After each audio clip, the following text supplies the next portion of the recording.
Alright guys, so it is the next day for me because time just wouldn't permit yesterday for me to do all of this in one setting.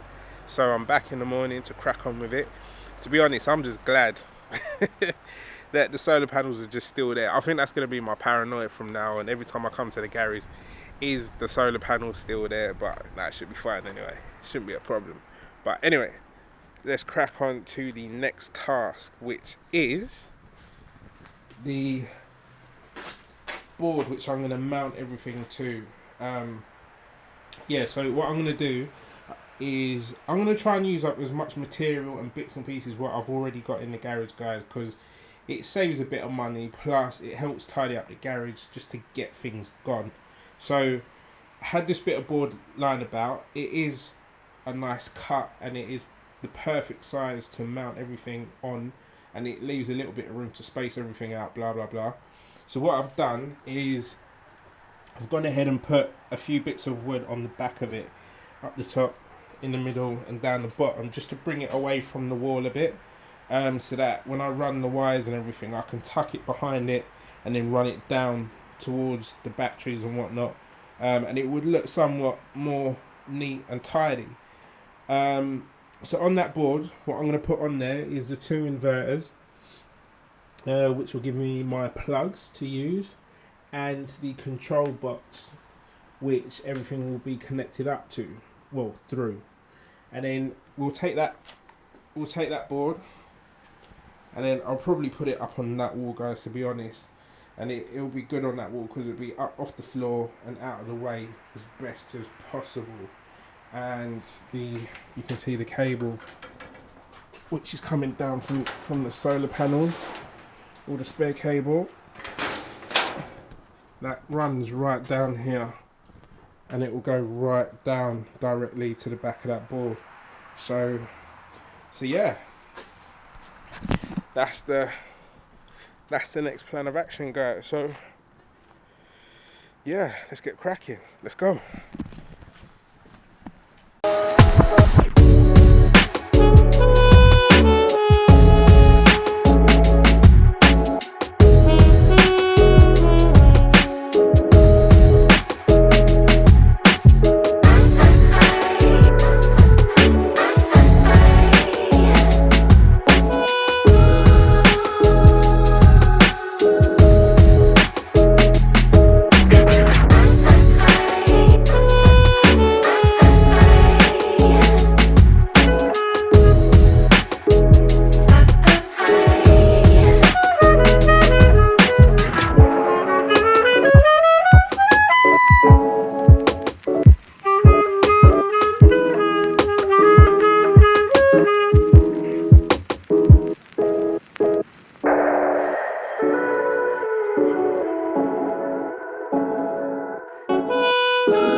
Right guys, so it is day 3, well for me anyway, but because straight after I put everything up on the board yesterday I had to shoot off yet again. So progress wise,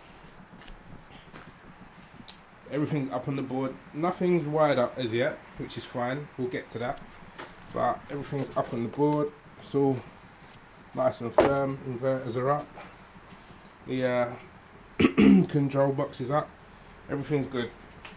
So the next task, what I want to do all the hardware first, and then I'll get involved in wiring everything up. So what I'm going to do now, I need to make a bench for the batteries. So because obviously I want them to be raised off of the floor in case, I don't know, rain or anything comes in.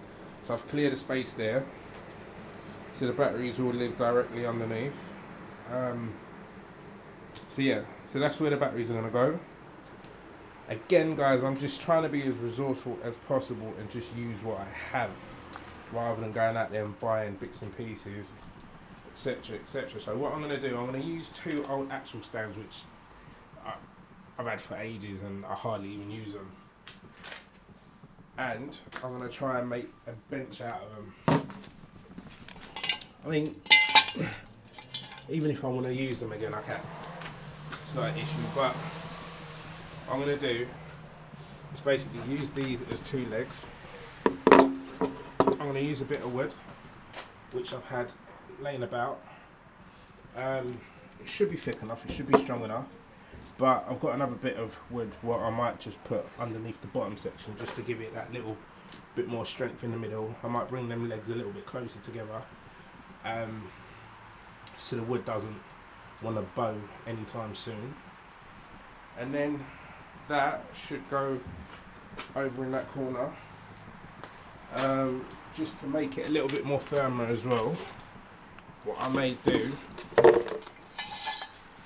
is, I noticed there's some holes on the top of this which go all the way through, so what I might do is actually countersink a hole in this bit of wood, drop a nut and bolt through the wood down into this hole, and try and see if I can put a nut on the end of it with a washer just to spread the surface area a bit, and that will secure these legs to that bit of wood. Another little strip of wood underneath just to strengthen the middle, bring the legs a little bit closer in, and yeah, it should be a decent bench for it. Should be good enough. And yeah, that's what I'm going to do next. So as usual, let's turn on a bit of music, have a sip of mocha and get cracking. Let's go.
As you can see guys, all the hardware is pretty much in and I am buzzing. I can't actually wait to get it all hooked up because as you can see the sun's out.